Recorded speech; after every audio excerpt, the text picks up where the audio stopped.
Imagina a un hombre que, encerrado en una celda de máxima seguridad en territorio extranjero, a miles de kilómetros de su país, en una nación que le ha quitado todos sus privilegios, todavía puede hacer que un oficial de prisiones tiemble de miedo. Un hombre que, detrás de muros de concreto reforzado, de rejas de acero, de cámaras que lo vigilan las 24 horas del día, se inclina hacia el uniforme que lo custodia y le dice, con absoluta calma: «Sé que te gustan los Doberman». Una frase corta, 7 palabras, que equivalían a una sentencia de muerte no pronunciada. Ese hombre no era un general en activo, no era un político con recursos del Estado, era un recluso, un hombre que, según todos los papeles oficiales, no debería tener ningún poder, y sin embargo, los datos del expediente judicial presentado ante la Fiscalía de los Estados Unidos el 2 de noviembre de 2025 apuntan a algo aterrador, que su poder no desapareció cuando cerraron la celda, que se adaptó, que mutó, que sobrevivió a los muros. ¿Cómo es posible que un hombre detenido por 2 países, sentenciado en uno, procesado en otro, consiga mantener una red capaz de rastrear la dirección personal de un funcionario penitenciario en territorio estadounidense? La lógica es aterradora. Esta no es la historia de un delincuente de barrio que llegó lejos. Esta es la historia de un sistema.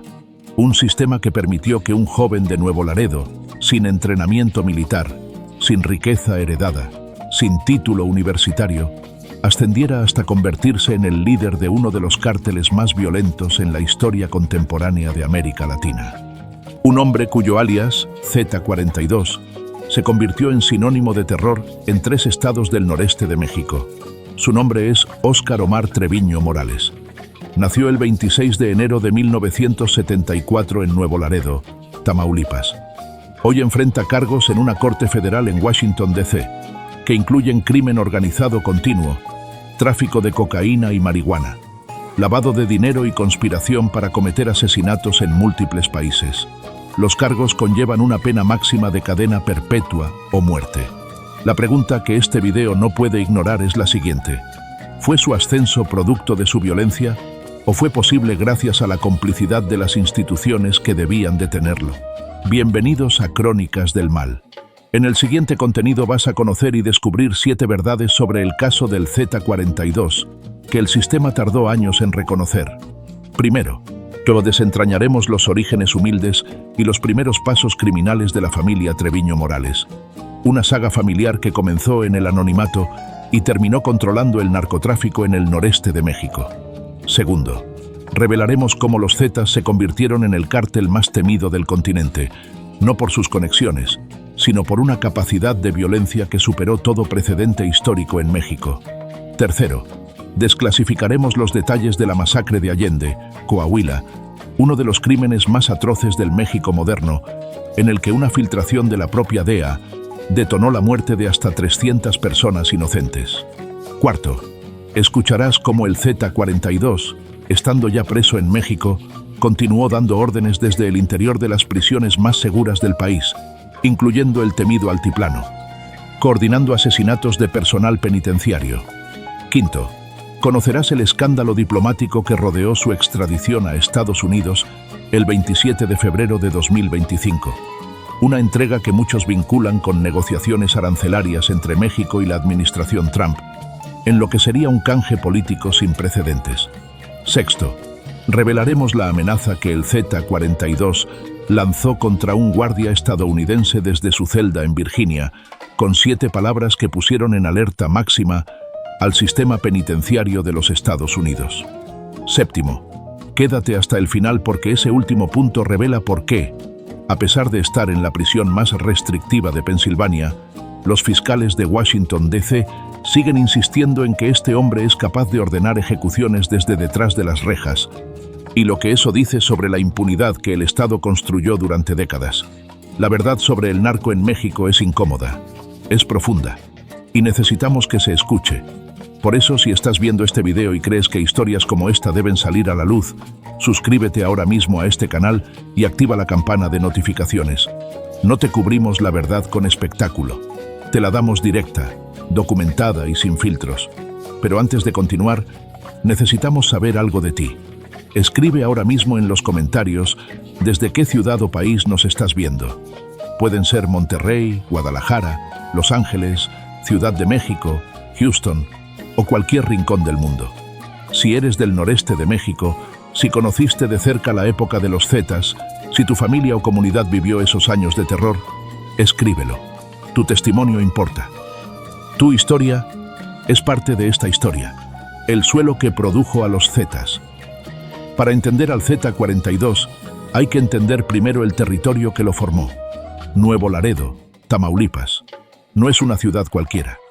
Es el punto de contacto más activo entre México y Estados Unidos en términos de comercio terrestre. Según datos de la Secretaría de Economía de México, por sus 3 puentes internacionales, cruza aproximadamente el 40% del comercio total entre ambas naciones. Cada día, miles de camiones pasan de Laredo, Texas, hacia el interior de México, y en dirección contraria, cargados de manufactura, de electrónica, de productos agrícolas, hacia San Antonio, Austin y Dallas por la Interestatal 35, una arteria económica de dimensiones colosales, una de las más transitadas del mundo. Pero esa misma arteria, esa misma infraestructura de cruces, de inspectores, de funcionarios aduanales, de policías fronterizos con sueldos de hambre, lleva décadas siendo también la vena por donde corre la sangre del narcotráfico transfronterizo. Y controlar Nuevo Laredo no era solo controlar una ciudad, era controlar el grifo más productivo del continente. En los años 90, Nuevo Laredo era territorio del Cártel del Golfo, la organización criminal que desde Matamoros, Tamaulipas, administraba las rutas de tráfico de drogas hacia Texas con una eficiencia que las propias agencias antidrogas americanas describían como industrializada. El jefe era Osiel Cárdenas Guillén, un hombre que en 1999 llegó al poder después de ordenar el asesinato de sus 2 socios más cercanos en una sola noche, en lo que la prensa mexicana llamó la Noche de los Jueves.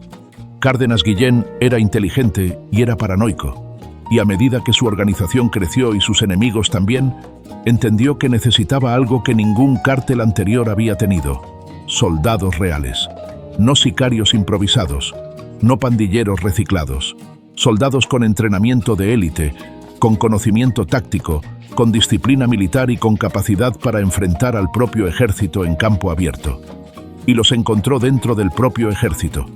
El Grupo Aeromóvil de Fuerzas Especiales, el GAFE, era la unidad de contrainsurgencia más avanzada del ejército mexicano. Sus miembros recibían entrenamiento en instalaciones de las Fuerzas Especiales de los Estados Unidos en Fort Bragg, Carolina del Norte, y en el Centro de Estudios para la Defensa Hemisférica. Eran los mejores soldados de México. Y en 1997, un número de ellos, entre 27 y 31 según distintas fuentes, comenzaron a desertar para trabajar para Osiel Cárdenas Guillén. El precio que les pagaba era entre 5 y 10 veces el salario del ejército. Las prestaciones incluían armas de guerra que el Estado no les daba: lanzagranadas, rifles de asalto automáticos, vehículos blindados, uniformes tácticos y libertad para operar con una violencia que el ejército nunca les habría permitido. Su nombre lo eligió su primer comandante, Arturo Guzmán de Cena, quien tomó el número de radio que usaba en el ejército y lo convirtió en alias Z1. Nació así la letra. Los Zetas de primera generación eran una anomalía en el mundo del narcotráfico. No eran criminales que habían aprendido a pelear, eran combatientes que habían aprendido a traficar. La diferencia es técnica, pero sus consecuencias fueron devastadoras. Introdujeron en el crimen organizado mexicano tácticas militares que los cárteles de la época anterior no conocían: emboscadas coordinadas, comunicaciones cifradas, contrainteligencia, uso de explosivos y granadas, reclutamiento sistemático de elementos de las fuerzas de seguridad. Y su marca distintiva, la que los separó de todos los cárteles anteriores, fue el uso de la violencia no como última opción, sino como mensaje preventivo. Los Zetas no ejecutaban a sus enemigos, los escenificaban. Las decapitaciones, los cuerpos colgados de puentes, los narcomantas, los videos de ejecuciones distribuidos deliberadamente entre la población civil. Todo era teatro del terror con un propósito calculado. No querían solo controlar el territorio, Querían que nadie, absolutamente nadie, se atreviera a cuestionarlo.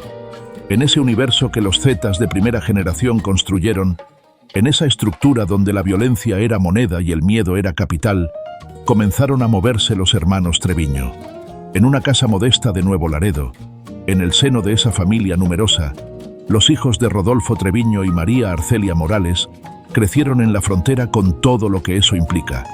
El hermano mayor, Miguel Ángel, conocido como el Z40, nació en noviembre de 1970 en Nuevo Laredo y desde joven comenzó a hacer viajes a Dallas, Texas, donde la familia tenía contactos. Fue ahí, en las calles del sur de Dallas, donde Miguel Ángel entró en contacto con los Tejas, un grupo delictivo de jóvenes mexicoamericanos dedicados al robo de vehículos, el narcomenudeo y el tráfico de armas cruzando la frontera en ambas direcciones. Ahí aprendió inglés. Ahí aprendió a moverse entre dos mundos legales con reglas diferentes. Ahí aprendió que la frontera, lejos de ser un obstáculo, era una oportunidad para quien sabía usarla. Omar, 4 años menor, seguía a su hermano. Aprendía de su hermano. Observaba cómo Miguel Ángel navegaba ese ecosistema con una mezcla de pragmatismo y brutalidad que impresionaba incluso a hombres mayores. Cuando Miguel Ángel volvió a Nuevo Laredo con contactos, con experiencia y con un entendimiento del negocio transfronterizo que pocos tenían, empezó a trabajar para el Cártel del Golfo, no de inmediato en posiciones de liderazgo. Al contrario, empezó desde abajo, lavando autos para Osiel Cárdenas Guillén, haciendo mandados, siendo el hombre de confianza que está en el lugar correcto en el momento correcto y nunca falla. Esa confiabilidad lo fue ascendiendo, y a medida que subía, Omar subía con él. No eran militares, no tenían el entrenamiento de los Zetas de primera generación. Lo que tenían era algo distinto y, en cierta forma, más peligroso. Una ambición que no reconocía techo y una disposición para la violencia que no reconocía límites morales de ningún tipo. Mientras los Zetas originales habían sido entrenados para contener la violencia, para usarla con precisión táctica, los hermanos Treviño eran capaces de una brutalidad que excedía cualquier protocolo. Una brutalidad que incluso dentro del propio cartel generaba incomodidad. La analista de Inside Crime Falco Ernst, en una evaluación publicada en 2015 tras la captura del Z42, describió a Omar Treviño como el perfil opuesto al de un líder estratégico. Lo calificó con términos que no son habituales en el análisis del crimen organizado: sanguinario, impulsivo, con tendencias psicopáticas documentadas incluso en testimonios internos de la organización. Un perfil que en condiciones normales habría sido una debilidad. Pero en el contexto de los Zetas, donde la demostración extrema de violencia era una forma de capital, ese perfil era un activo. Miguel Ángel ascendió, y cuando en 2005 fue designado jefe de plaza de Nuevo Laredo con la misión expresa de impedir que el cártel de Sinaloa, con Joaquín El Chapo Guzmán expandiéndose hacia el norte, se apoderara de las rutas del noreste, la guerra que desató transformó la ciudad en un campo de batalla durante meses. Las calles del centro de Nuevo Laredo registraron tiroteos en plena luz del día. Los negocios cerraban al mediodía porque nadie se atrevía a estar afuera. Los hospitales atendían heridos de bala como si fuera una zona de conflicto armado, porque lo era. Y cuando en 2010 los Zetas decidieron separarse formalmente del Cártel del Golfo, la organización que habían creado para protegerlos, y declarar su independencia como cartel autónomo, el noreste de México se convirtió en algo para lo que no existe una palabra precisa en el vocabulario del periodismo policial. Lo más cercano es esto: una zona de guerra sin declaración de guerra, donde los muertos civiles no tenían el peso político de los muertos militares y donde el Estado miraba, en el mejor de los casos, con impotencia y, en el peor, con una selectiva indiferencia que los datos sugieren tenía nombre y apellido. Y que se queda aquí es donde la figura del Z42 deja de ser la de un operador criminal de segunda fila para convertirse en el epicentro de uno de los escándalos más devastadores en la historia del crimen organizado latinoamericano. La fabricación de un monstruo. Pero si crees que la historia de cómo Omar Treviño Morales llegó al poder es solo la historia de un hombre violento que ascendió por mérito de su crueldad, espera a escuchar lo que los expedientes judiciales de la DEA, los registros de la Comisión Nacional de los Derechos Humanos y los testimonios preservados en cortes federales de los Estados Unidos revelan sobre el ecosistema de complicidades que hizo posible su reinado. Su nombre completo es Óscar Omar Treviño Morales. En los registros policiales mexicanos aparece también como Alejandro Treviño Morales. Sus apodos son múltiples. El Z-42, el 42, Comandante 42, simplemente Omar para quienes trabajaban lo suficientemente cerca como para usar el nombre sin el número. De complexión robusta, 1,70 m de estatura, 108 kilos según los registros de la Policía Federal al momento de su detención en 2015. No tenía el porte de un militar. No tenía el carisma público de figuras como el Chapo, que se convirtió en personaje casi mitológico en narcocorridos y en la imaginación popular. Lo que tenía era una frialdad calculadora que sus propios compañeros de organización describían como desconcertante. Una capacidad para sentarse frente a alguien, mirarlo fijo y hablar de su muerte como si estuvieran discutiendo un asunto administrativo. Según el análisis de la consultora de seguridad Insight Crime, el Z-42 era considerado dentro de la propia estructura de los Zetas como un líder de perfil distinto al de su hermano. Miguel Ángel, el Z-40, era el estratega, el hombre que pensaba en términos de alianzas, de rutas, de política criminal de largo plazo. Omar era lo opuesto, era el ejecutor, era el hombre que no preguntaba dos veces y que nunca dejaba pasar una afrenta sin respuesta. Esa asimetría entre los hermanos fue, paradójicamente, la que hizo a la organización tan eficiente y tan brutal al mismo tiempo. Miguel Ángel diseñaba, Omar implementaba, y su implementación no conocía matices. Hay un detalle que circula en testimonios judiciales y que los medios mexicanos han reportado en distintas ocasiones. A diferencia de muchos capos que delegaban la violencia a sicarios y mantenían una distancia operativa entre su persona y los actos más extremos, el Z-42 participaba directamente.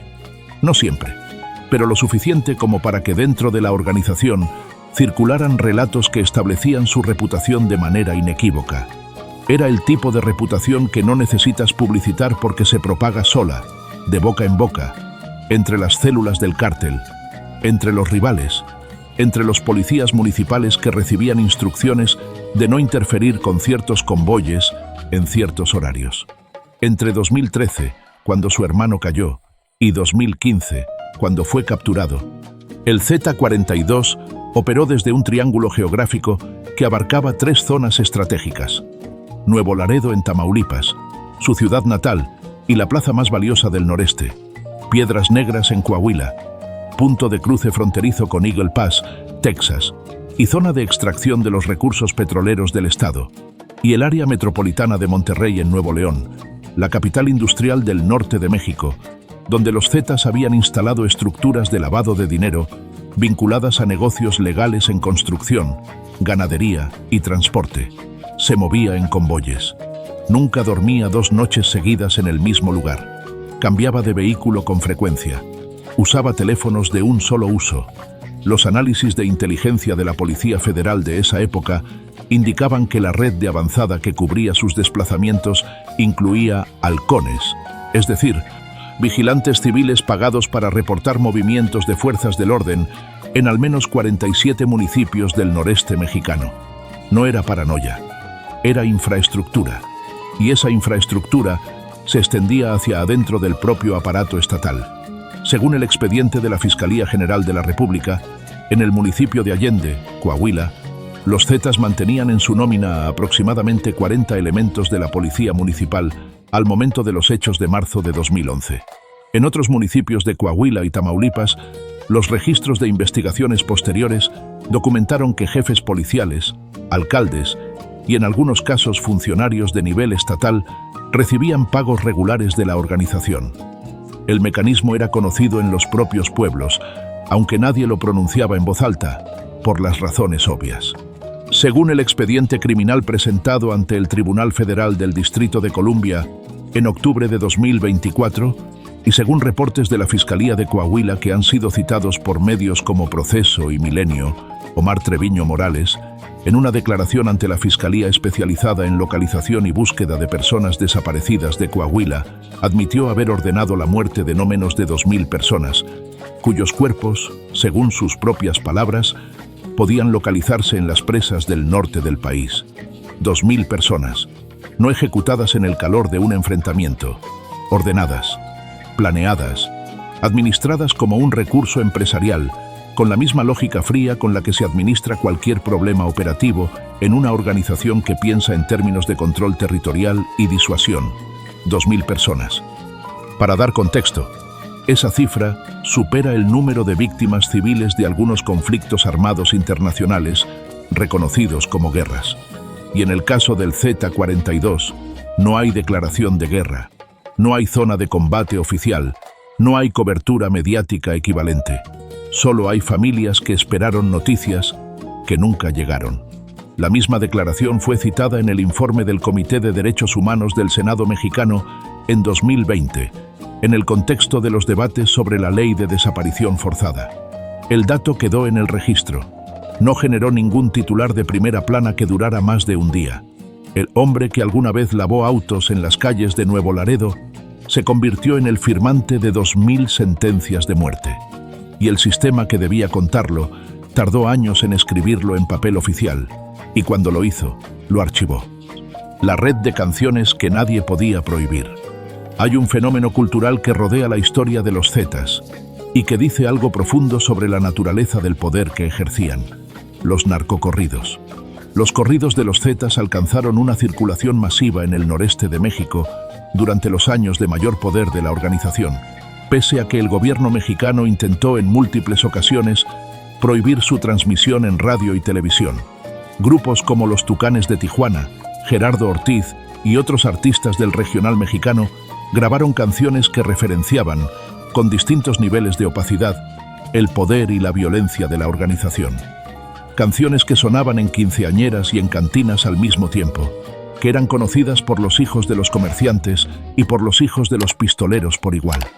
El poder que no puede silenciar su propia música es un poder que ha penetrado la cultura más profundo que cualquier institución. Y los Zetas, bajo el liderazgo de los hermanos Treviño, llegaron a ese nivel de penetración cultural en el noreste de México. ¿Cuántas familias de ese noreste de México, de Tamaulipas, de Coahuila, de Nuevo León, esperaron durante años noticias de un padre, de un hijo, de un hermano, sin saber que la respuesta al paradero de ese ser querido estaba en la declaración que un hombre dio ante una fiscal, en un expediente que se archivó, en un sistema que decidió que buscar la verdad era más costoso políticamente que guardar silencio? ¿Y cuántos de esos expedientes, de esas carpetas de investigación, de esas declaraciones ante ministerios públicos que documentan la dimensión real de lo que sucedió, siguen hoy? En 2026, en gavetas cerradas con llave, en sótanos de dependencias que nadie audita, esperando a que alguien decida que ha llegado el momento de abrirlas? Acabas de escuchar que el Z-42 declaró haber ordenado la muerte de 2.000 personas. Pero lo que todavía no te hemos contado es cómo una filtración dentro de la propia DEA detonó la masacre más atroz de la historia reciente de México. Cómo este hombre siguió dando órdenes desde la prisión de máxima seguridad más temida del país, mientras supuestamente estaba incomunicado, y cómo, ya en suelo estadounidense, en una celda en Virginia, demostró que su red no tiene fronteras. Todo eso viene en los próximos minutos. No te muevas. Esto apenas empieza. Y si ya te suscribiste, comparte este video, porque hay verdades que el sistema preferiría que nunca escucharas. Pate, la guerra de los Zetas y la ruptura con el Golfo. Pero si crees que el Z-42 era solo el hermano menor siguiendo órdenes, el segundón de una historia protagonizada por otro, espera a escuchar cómo la ruptura de los Zetas con el Cártel del Golfo en 2010 no solo transformó el mapa del narcotráfico mexicano en un campo de exterminio, sino que convirtió a Omar Treviño en uno de los arquitectos de esa masacre continental. Y cómo ese ascenso fue posible, en parte, porque el Estado mexicano lo permitió. Para entender la ruptura, hay que entender primero la lógica de la alianza. Los Zetas no nacieron como enemigos del Cártel del Golfo, nacieron como su guardia pretoriana. Durante casi una década, entre 1997 y 2007 aproximadamente, la relación funcionó bajo una división clara de roles. El Cártel del Golfo ponía las rutas, los contactos, el capital y la infraestructura de distribución. Los Zetas ponían la fuerza, la disuasión y la capacidad para enfrentar militarmente tanto a rivales como a las propias fuerzas del Estado. Pero las relaciones entre organizaciones criminales obedecen a la misma dinámica que cualquier relación de poder asimétricamente distribuido. Quien tiene el monopolio de la violencia eventualmente empieza a preguntarse por qué necesita compartir las ganancias. Heriberto Lazcano, el Lazca, como líder de los Zetas, fue acumulando autonomía operativa, territorios propios, fuentes de ingresos independientes del narcotráfico, como el secuestro, la extorsión y el control de mercados de combustible robado, el huachicol. Y con esa autonomía llegó la pregunta inevitable. La ruptura formal llegó en enero y febrero de 2010. Los detonantes inmediatos fueron disputas sobre el cobro de cuotas en Tamaulipas y Veracruz y el asesinato de varios operadores Zetas por parte de grupos del Golfo. Pero la causa profunda era estructural. Los Zetas ya no necesitaban al Cártel del Golfo. Lo que sí necesitaban eran sus territorios. Y la guerra que comenzó en 2010 fue, en términos de destrucción civil, la más devastadora que el noreste de México había vivido en su historia moderna. Ciudad Mier, Tamaulipas, un municipio de 8.000 habitantes en la frontera chica, a 80 kilómetros de la ciudad de Río Bravo. En octubre y noviembre de 2010, Ciudad Mier fue el escenario de una serie de enfrentamientos entre facciones del Cártel del Golfo y los Zetas que duraron semanas. Las fuerzas del ejército mexicano llegaron tarde o no llegaron. Los civiles huyeron hacia Ciudad Miguel Alemán, el municipio vecino, en una columna de vehículos que los periodistas de El Universal fotografiaron en imágenes que circularon internacionalmente bajo el titular Pueblo Fantasma. Cuando el ejército finalmente tomó control de Ciudad Mier, encontró calles vacías, casas con huellas de balas en las paredes, negocios saqueados y quemados, y la iglesia con los ventanales rotos. No fue el único caso. A lo largo de la frontera chica, en municipios como Camargo, Mier, Miguel Alemán y Díaz Ordaz, la dinámica se repitió con variaciones: convoyes armados que tomaban pueblos durante horas, negocios que cerraban indefinidamente, presidentes municipales que gobernaban, según los propios testimonios periodísticos de esa época, con pistola en la nuca, algunos de forma literal. El ejército mexicano fue desplegado en la región con un mandato de pacificación que los analistas de seguridad de esa época describían como insuficiente, no por falta de valentía de los soldados, sino porque la doctrina de enfrentamiento a organizaciones armadas con capacidad táctica militar requería recursos y coordinación de inteligencia que el sistema no estaba preparado para proveer a esa escala.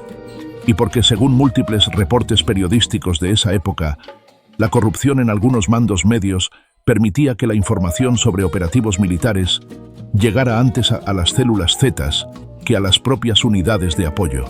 Fue en este periodo de guerra abierta contra el Cártel del Golfo, donde los Zetas, bajo los hermanos Treviño, desarrollaron lo que los analistas llaman violencia de demostración, no violencia reactiva. En respuesta a una agresión, violencia proactiva, diseñada para comunicar un mensaje que no necesita palabras porque habla en el idioma universal del terror. Las masacres de migrantes en San Fernando, Tamaulipas, son el ejemplo más documentado internacionalmente. El 22 de agosto de 2010, 72 migrantes centroamericanos y sudamericanos que cruzaban México en tránsito hacia los Estados Unidos fueron ejecutados por un comando de los Zetas en un rancho del municipio de San Fernando.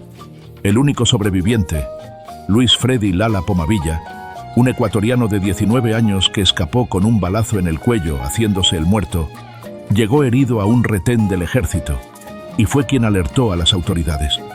La razón documentada por las investigaciones posteriores: los migrantes fueron detenidos y se les exigió que se unieran a las filas del cártel como sicarios. Cuando se negaron, fueron ejecutados. 72 personas, en un solo evento, en un rancho, en un estado donde la policía estatal, según el informe de la Comisión Nacional de Derechos Humanos de 2011, tenía niveles de infiltración por el crimen organizado que llegaban, en algunos cuerpos municipales, al 80% del personal. En 2011, en el mismo municipio de San Fernando, fueron descubiertas 47 fosas clandestinas con los restos de 193 personas. La mayoría, según las investigaciones, eran pasajeros de autobuses de línea que habían sido detenidos por los Zetas en retenes ilegales sobre la carretera federal, secuestrados, extorsionados y ejecutados cuando sus familias no podían pagar el rescate exigido. El Cártel del Noreste, sucesor de los Zetas, fue señalado como responsable en el expediente de la PGR. El 7 de octubre de 2012, en Progreso, Coahuila, Heriberto Lazcano fue abatido en un enfrentamiento con elementos de la Secretaría de Marina. Un dato que la Marina misma confirmó horas después con la identificación dactilar. Y entonces ocurrió algo que, en cualquier otra circunstancia, sería inverosímil. Al día siguiente, un comando armado entró a la funeraria donde yacía el cuerpo del Lazca y lo sustrajo. El cuerpo del líder más buscado del cartel más violento de México desapareció en pocas horas, antes de que pudiera realizarse una autopsia oficial completa. Hasta la fecha, según los registros públicos disponibles, el cuerpo nunca fue recuperado por las autoridades. Con la muerte del Lazca, Miguel Ángel Treviño asumió el liderazgo absoluto de los Zetas. Y el 15 de julio de 2013, la Secretaría de Marina lo capturó en Anáhuac, Nuevo León, en un operativo de inteligencia que se ejecutó en menos de 15 minutos, sin disparar un solo tiro. Al momento de la detención, según el comunicado oficial de la Marina, portaba 8 armas de alto calibre, 500 cartuchos útiles y $2 millones en efectivo. Fue trasladado al Ceferezo número 1, el Altiplano, en el Estado de México. Y con eso, el poder recayó en el número 42. Los 2 años que Omar Treviño estuvo al frente de los Zetas, entre julio de 2013 y marzo de 2015, son descritos por los analistas de Inside Crime como los más caóticos en la historia de la organización. No porque la violencia disminuyera, al contrario, sino porque la violencia perdió la estructura que el Lazca y el Z-40 le habían dado. Varios jefes regionales se negaron a reconocer la autoridad del Z-42. Lo consideraban un segundo nivel. Hubo fracturas internas. Surgieron grupos disidentes que comenzaron a operar bajo sus propias marcas. El Cártel del Noreste, la reconfiguración que los propios hermanos Treviño impusieron al cártel desde prisión después de 2015, fue en parte una respuesta a esa fragmentación. La paradoja documentada en ese periodo es que mientras la organización se fracturaba internamente, la violencia hacia afuera aumentaba, como si la inestabilidad interna se compensara con demostraciones externas de fuerza, y esas demostraciones, según los expedientes, tenían un responsable nominal: Omar Treviño Morales, el Z-42.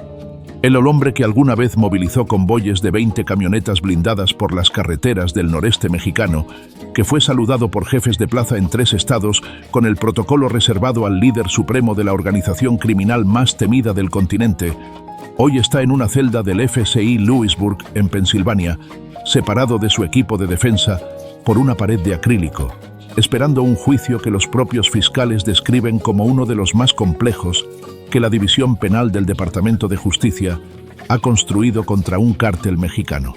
Si el sistema de inteligencia mexicano fue capaz de capturar al Z-40 sin disparar un tiro en julio de 2013, ¿por qué necesitó casi 2 años más para capturar al Z-42? Y durante esos 2 años, con el noreste mexicano ardiendo en una guerra que los propios municipios no podían contener, con fosas clandestinas descubriéndose en San Fernando, con Ciudad Mier convertida en pueblo fantasma, ¿qué decisiones se tomaron en qué despachos para que ese tiempo de gracia fuera posible? Los datos no responden directamente esa pregunta, pero la lógica la hace muy difícil de ignorar. La masacre de Allende, el crimen que el Estado intentó ocultar. Pero si crees que lo anterior es el clímax de esta historia, lo que vas a escuchar ahora hiela la sangre. Porque hay un crimen en el expediente judicial del Z-42 que no es solo un crimen, es un mapa de la complicidad institucional en México. Es la evidencia de que el narco y el Estado no siempre son enemigos. Corría el año 2010. La DEA, la Agencia Antidrogas de los Estados Unidos, estaba construyendo una operación para capturar a los hermanos Treviño Morales. Para eso, reclutó informantes dentro de la propia organización de los Zetas. 3 operadores clave: Alfonso Cuéllar, conocido como El Poncho; Héctor Moreno, alias El Negro; y Luis Garza, apodado La Guiche. Estos 3 hombres entregaron a la DEA los números PIN de las BlackBerry de Miguel Ángel y Omar Treviño, los teléfonos rastreables de los 2 capos más buscados del continente. Lo que ocurrió a continuación fue una catástrofe de proporciones históricas. Según los reportes del periodista Juan Alberto Cedillo, autor del libro La masacre de Allende, crónica de un crimen de Estado, y según el informe de El Colegio de México publicado en 2016, la DEA compartió esa información sensible con una unidad policíaca mexicana llamada la Unidad de Investigaciones Sensibles. Esa unidad ya había dado señales de estar infiltrada por el crimen organizado. Y la información filtró. Los hermanos Treviño Morales se enteraron de que alguien dentro de su organización los había traicionado. Y su respuesta fue nuclear. Jueves 18 de marzo de 2011. Allende, Coahuila. Un municipio de 23.000 habitantes. Tranquilo, ganadero, ubicado a 40 minutos en auto de la frontera con Texas. A las 6:30 de la tarde, según los testimonios recogidos por la periodista Ginger Thompson para ProPublica y National Geographic, las primeras camionetas sin placas comenzaron a entrar al pueblo. Según el informe de Milenio con base en testimonios de los propios familiares de las víctimas, 42 camionetas con sicarios ingresaron a Allende escoltadas por 4 patrullas de la policía municipal. Los Zetas mantenían en su nómina, según ese mismo informe, a 40 policías locales. El jefe de la policía municipal había ordenado a sus elementos no salir a patrullar, no responder a ninguna llamada de auxilio y detener a toda persona con el apellido Garza para entregarla a los sicarios. Un comando de sicarios derribó con una camioneta el portón del rancho Los Garza. Adentro encontraron a 4 mujeres y 2 niños. Las siguientes 48 horas se convirtieron en algo que los testigos, según el informe del Colegio de México, describen como una inundación de horror. Casa por casa, lista en mano, los hombres armados sacaban a familias enteras. Las casas eran saqueadas, luego demolidas, algunas con maquinaria de construcción, otras con granadas. Los cuerpos de las víctimas fueron llevados a 2 puntos, el rancho Los Garza y el rancho Los Tres Hermanos. En el rancho Los Garza, según el expediente judicial del caso, los cuerpos fueron amontonados en una bodega, se vertió gasolina y se prendió fuego. El incendio duró toda la noche. En el rancho Los Tres Hermanos se utilizaron tambores de metal de 55 galones. Un cuerpo por tambor. Diésel. Fuego durante 5 o 6 horas. Según el testimonio de uno de los propios victimarios, recogido en el informe del Colegio de México. Después de 6 horas se cocinaron los cuerpos. Quedaba pura mantequilla. El operativo se extendió durante 49 horas, hasta el domingo 20 de marzo. Cuando los Zetas abandonaron el pueblo, Allende, Coahuila, era otro lugar. La Comisión Nacional de los Derechos Humanos reconoció oficialmente 38 víctimas de desaparición forzada. La Fiscalía de Coahuila manejó en distintos momentos cifras de entre 28 y 70 personas. El periodista Juan Alberto Cedillo, con base en testimonios ante cortes federales de los Estados Unidos, documentó una cifra que ronda las 300 víctimas, entre muertos y desaparecidos. 300 personas, la mayoría de ellas sin ningún vínculo con el crimen organizado. Vecinos, familiares, trabajadores, niños, y el Estado cayó durante casi 3 años. Fue hasta 2014 que el gobernador de Coahuila, Rubén Moreira, anunció una investigación oficial. En 2019, la entonces secretaria de Gobernación, Olga Sánchez Cordero, ofreció una disculpa pública a las familias de las víctimas. A enero de 2026, según el reportaje de Milenio, no se ha pagado un solo peso de reparación del daño. Las casas demolidas siguen en ruinas. Los restos de la mayoría de las víctimas nunca fueron recuperados. No hubo un solo condenado de alto nivel por la masacre de Allende. El hombre que alguna vez ordenó incendiar un pueblo entero, hoy está en una celda de Pensilvania, esperando el inicio de un juicio en el que los fiscales de Washington piden cadena perpetua. Si la DEA entregó información que desencadenó la muerte de 300 personas inocentes, y si la Policía Municipal de Allende abrió el camino para los sicarios, ¿a quién protegía el sistema ese 18 de marzo de 2011? ¿Y cuántos policías, cuántos funcionarios, cuántos jueces cobraron nómina del Estado mientras sus nombres aparecían en otra nómina? La de los Zetas, la captura del Z-42 y el escándalo de la impunidad. Pero si crees que la masacre de Allende fue el punto de quiebre que aceleró la caída del Z-42, espera a escuchar lo que los expedientes revelan sobre cómo el sistema mexicano le dio al capo casi 2 años más de libertad después de que el gobierno ya sabía dónde buscar. Cuando su hermano Miguel Ángel fue detenido en julio de 2013, Omar Treviño asumió el liderazgo de los Zetas. Pero lo que los analistas de Inside Crime documentaron en esa época era que el relevo no fue natural. Varios operadores regionales de la organización se negaron a reconocer la autoridad del Z-42. Lo consideraban un líder de menor calibre que su hermano. Lo llamaban impulsivo, irracional, incapaz de la frialdad estratégica que el cargo requería. Esas disidencias generaron fracturas internas que debilitaron al cártel precisamente cuando más necesitaba cohesión. Sin embargo, Omar siguió operando. Su cuartel general rotaba entre 3 ciudades: Nuevo Laredo en Tamaulipas, Piedras Negras en Coahuila y Anáhuac en Nuevo León. Se movía en convoyes, cambiaba de residencia con frecuencia.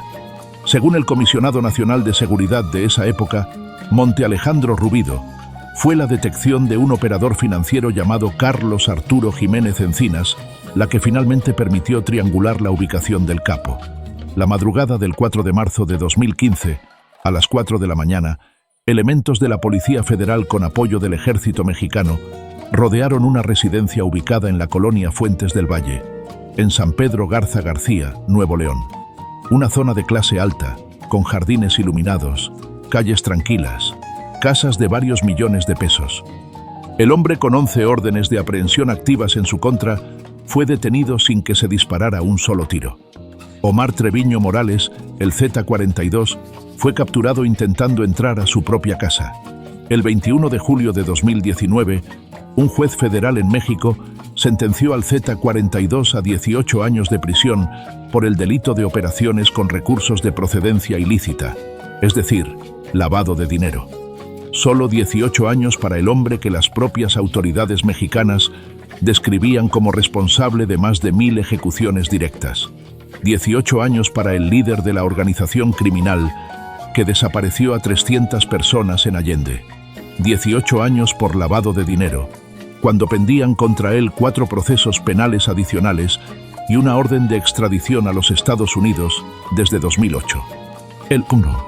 El hombre que alguna vez controló el noreste de México con 45 toneladas de cocaína despachadas hacia Estados Unidos, según la acusación formal del Departamento de Justicia de Washington, salió de un tribunal mexicano con menos pena que la que recibiría un ciudadano común por delitos menores en otros países.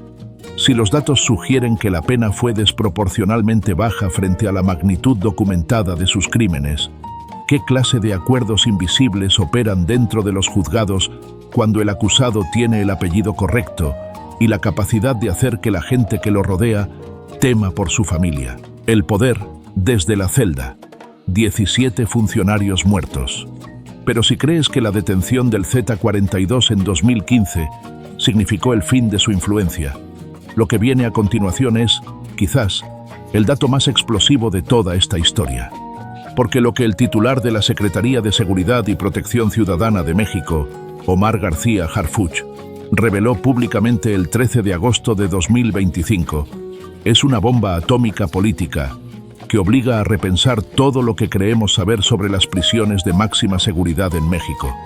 En declaración pública reportada por Milenio, el 13 de agosto de 2025, García Harfuch afirmó que los hermanos Z40 y Z42, mientras permanecían recluidos en prisiones federales mexicanas, fueron responsables del homicidio de 17 servidores públicos que trabajaban en la custodia de los centros penitenciarios federales. En sus palabras, Estos dos sujetos fueron responsables de los homicidios de 17 servidores públicos que trabajaban en la custodia de los centros penitenciarios federales y constantemente amenazaban y amedrentaban al personal. 17 custodios, asesinados, por órdenes que salieron de celdas en el Altiplano y el Ceferezo número 12 en Guanajuato. Piénsalo un momento. El sistema penitenciario más seguro de México. Prisiones diseñadas específicamente para aislar a los capos más peligrosos del país. Y desde adentro de esas celdas, los Treviño Morales seguían coordinando asesinatos, no de rivales en la calle, de los propios funcionarios que los custodiaban. Según la acusación federal presentada ante el Tribunal del Distrito de Columbia en octubre de 2024, incluso en esa condición de reclusos, Z40 y Z42 continuaban controlando al Cártel del Noreste, la organización que heredó las operaciones de los Zetas, instalando a miembros de su propia familia como operadores en campo. Ordenaban ejecuciones, dictaban política criminal, administraban rutas de narcotráfico. El hombre que alguna vez fue saludado como el líder supremo del noreste mexicano, recibido por jefes de plaza en convoyes blindados, con el poder de decidir quién vivía y quién moría en varios estados, hoy duerme en el Federal Correctional Institute de Lewisburg, Pensilvania, bajo medidas administrativas especiales, SAMS, las restricciones más severas del sistema carcelario estadounidense. Solo puede ver a sus abogados a través de una pared de acrílico. Las visitas, desde su traslado a Pensilvania el 18 de noviembre de 2025, han sido aproximadamente 30. Todas bajo supervisión estricta y sin contacto físico.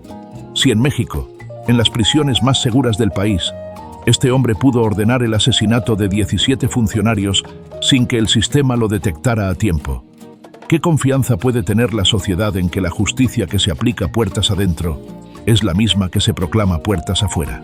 La extradición, el canje que nadie quiere nombrar. Pero si crees que los crímenes del Z42 son el epicentro del escándalo político que rodea este caso, espera a escuchar lo que los documentos diplomáticos y los reportes de prensa revelan sobre cómo y por qué Omar Treviño Morales terminó en suelo estadounidense el 27 de febrero de 2025. Las autoridades mexicanas tenían una orden de extradición para los hermanos Treviño Morales desde años antes de que se concretara.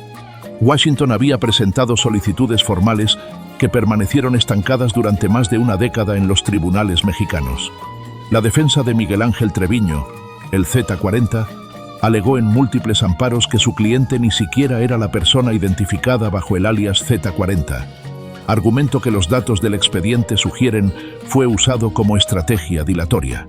Los jueces mexicanos, en el centro de la polémica por la reforma judicial implementada durante la administración Sheinbaum, se convirtieron en el blanco de críticas tanto del gobierno mexicano como del embajador estadounidense Ken Salazar, quien acusó públicamente al Poder Judicial de proteger a los capos. En agosto de 2024, la presidenta Claudia Sheinbaum fue directa. ¿Quién los está protegiendo para que no puedan ser extraditados? El Poder Judicial. Y entonces llegó Donald Trump a la Casa Blanca, y con él, los aranceles.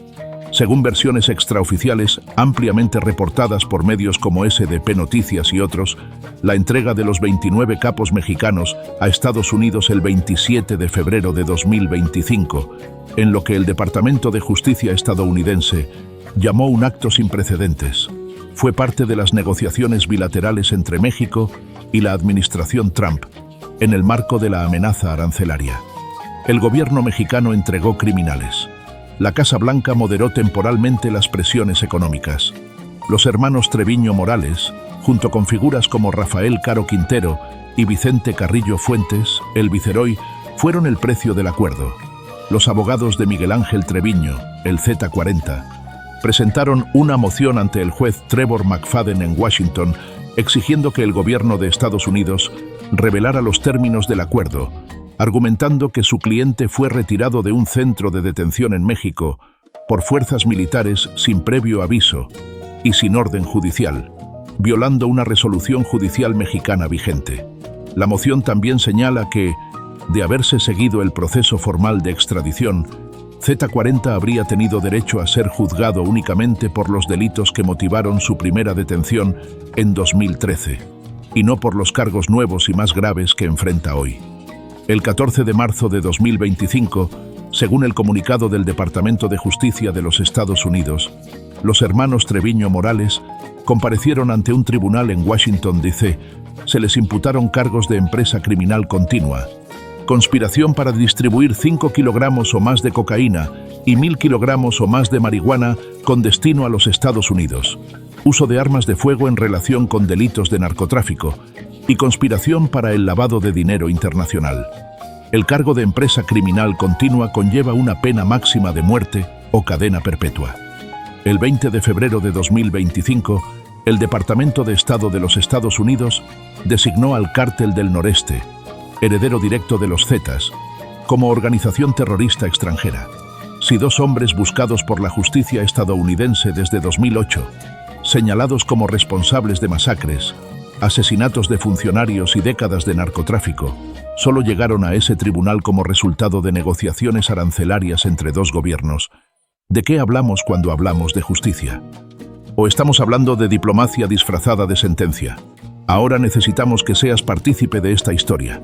Si eres del noreste de México, si viviste los años en que los Zetas controlaban calles, colonias, municipios enteros, si conociste a alguien que trabajó para ellos, que fue víctima de ellos, o que simplemente sobrevivió esa época con el miedo pegado a la piel, cuéntanoslo en los comentarios.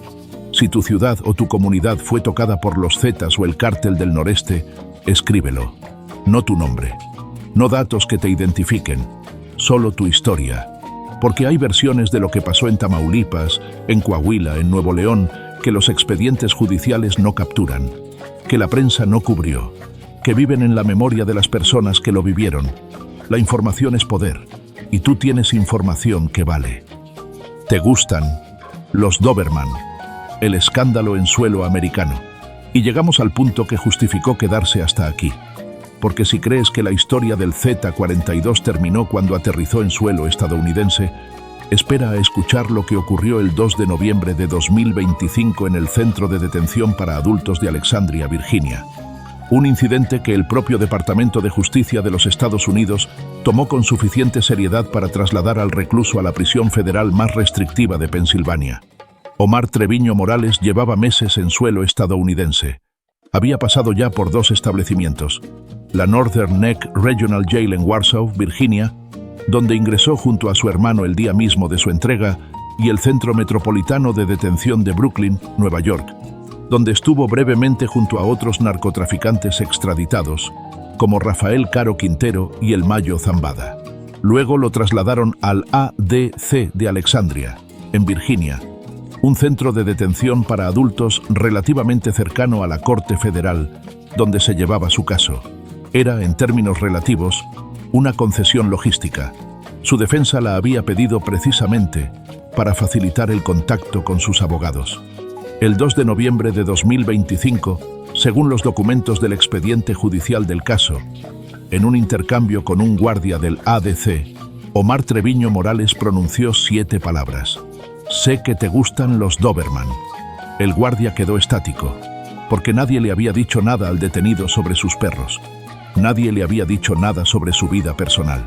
Nadie, dentro de ese centro, debía saber nada de ese tipo. Pero el Z-42 sabía, y siguió. Según la documentación de la Fiscalía del caso, Treviño Morales advirtió al funcionario que en menos de 24 horas podía obtener información general sobre su vida y sus relaciones personales, y que si le daban un mes, podría averiguar absolutamente todo sobre él: su dirección, sus rutinas, las personas que quería. Cuando el guardia le preguntó cómo pensaba obtener esa información desde adentro de una celda, el Z-42 respondió con la calma de alguien que no necesita levantar la voz. Yo comando a 3.000 personas en México y sé cómo moverme. Las autoridades del ADC de Alexandria concluyeron, conforme al reporte oficial, que no era posible garantizar la seguridad del personal ni la del propio detenido en ese establecimiento. El 18 de noviembre de 2025, el Servicio de Marshals de los Estados Unidos trasladó a Omar Treviño Morales al Federal Correctional Institute de Lewisburg, en Pensilvania. Ahí fue colocado bajo medidas administrativas especiales, las SAMs, que son las restricciones más severas dentro del sistema penitenciario federal estadounidense. Las SAMs limitan drásticamente el contacto con el exterior. Las visitas son escasas y supervisadas al máximo. El contacto con sus abogados se realiza exclusivamente a través de una pared de acrílico o por videollamada. Los fiscales del Departamento de Justicia argumentaron ante el tribunal que el aislamiento era necesario dado el perfil criminal del acusado y su demostrada capacidad para mantener redes operativas desde el interior de las prisiones. La defensa del Z-42 objetó las SAMs, argumentando que las restricciones dificultan la preparación de su defensa legal. Los fiscales respondieron que el acusado no había demostrado que esas medidas vulneraran su derecho constitucional a defenderse. Hoy, en 2026, el hombre que alguna vez mantuvo atemorizado al noreste de México, con el peso de una organización que traficó 45 toneladas de cocaína hacia los Estados Unidos, que ordenó la muerte de al menos 2.000 personas, según su propia declaración ante fiscales mexicanos, que amenazó con maquinaria de construcción y tambores de metal a las familias de quienes consideraba traidores, ese hombre duerme bajo focos fríos en una celda de Pensilvania, separado del mundo por una pared de acrílico, esperando el inicio del juicio que puede costarle la vida. Y sin embargo, los fiscales federales de Washington insisten en que las SAMs son necesarias porque los datos del expediente sugieren que la red no está desmantelada, que hay operadores activos, que hay órdenes que todavía salen, que el Cártel del Noreste, designado organización terrorista en febrero de 2025, sigue operando en Tamaulipas, Nuevo León y Coahuila bajo el mando del sobrino Juan Gerardo Treviño Chávez, alias El Huevo. Si un hombre capaz de rastrear la dirección de un guardia de prisión en Virginia desde una celda americana, después de haber ordenado 17 asesinatos de custodios mexicanos desde celdas en México, no puede ser contenido por los sistemas penitenciarios de dos países, ¿qué dice eso sobre la naturaleza del poder criminal que hemos permitido que crezca durante décadas? ¿Y quién, exactamente, pagará por haberlo dejado crecer? Esta historia no termina aquí. Hemos cubierto al Z-42, pero la saga de los Zetas tiene más capítulos.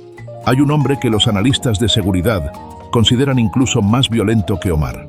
Su hermano mayor, Miguel Ángel Treviño, el Z-40.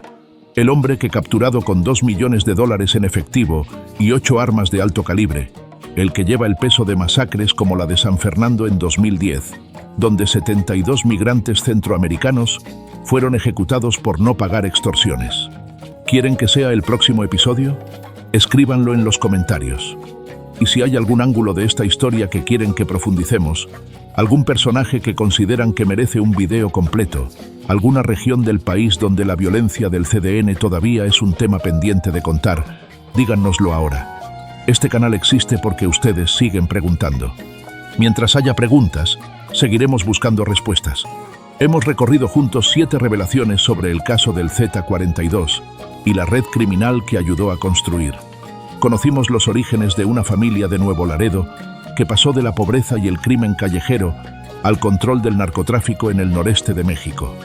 Vimos cómo los Zetas, originalmente creados por el propio Estado mexicano como brazo armado del Cártel del Golfo, se independizaron y se convirtieron en la organización criminal más violenta del continente. Desentrañamos la masacre de Allende, Coahuila, en la que una filtración dentro de la propia DEA desencadenó la muerte de hasta 300 personas inocentes, mientras la policía municipal abría el camino a los sicarios. Revelamos cómo el Z-42, encerrado en las prisiones de máxima seguridad de México, ordenó el asesinato de 17 funcionarios penitenciarios mientras el sistema miraba hacia otro lado. Desclasificamos el contexto geopolítico de una extradición que los datos sugieren fue parte de una negociación arancelaria entre México y los Estados Unidos. Y escuchamos la frase que puso en alerta al sistema penitenciario americano.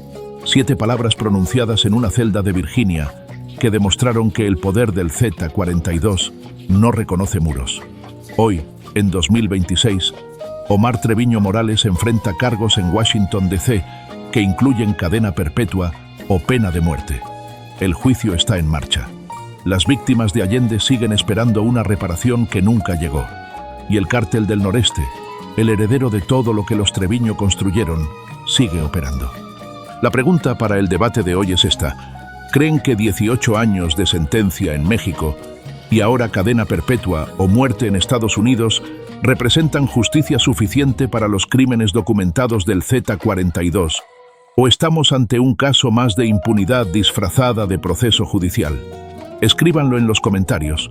Dos bandos, dos visiones, una sola verdad que todavía estamos construyendo juntos. Si este video les aportó algo, si aprendieron algo que no sabían, compártanlo. La verdad solo es útil si se difunde. Esa es la única razón por la que seguimos aquí. Esta historia no tiene fin, solo tiene capítulos que aún no hemos contado.